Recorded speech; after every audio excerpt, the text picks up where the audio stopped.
All right, we're back. We talked about tourniquet already, the combat application tourniquet, which is this one. That's your preferred method, but you might have the need for one more because you might have multiple victims in the same area. Just know that the classroom next to you also has a go bucket, and we have bleed control stations in the buildings as well to have additional tourniquets. But here's how to make an improvised tourniquet. A lot of folks think that it's okay to rip off a belt and use that. Turns out most people don't have belts that are appropriate for that at all. And so let's try to find some other materials in the classroom.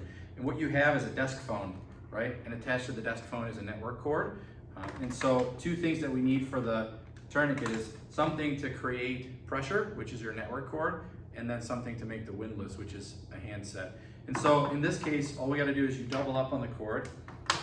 So if you have 6 or 8 feet, you double up, you put it around the limb, leg, or arm, and you make just an overhand knot, which is the simple kind of knot that you do when you tie your shoe.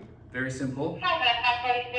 You don't tie it too tight because then what you're going to want to do is you want to put your windlass on top and then make another. Show up at your location. I speak from Gateway on phone.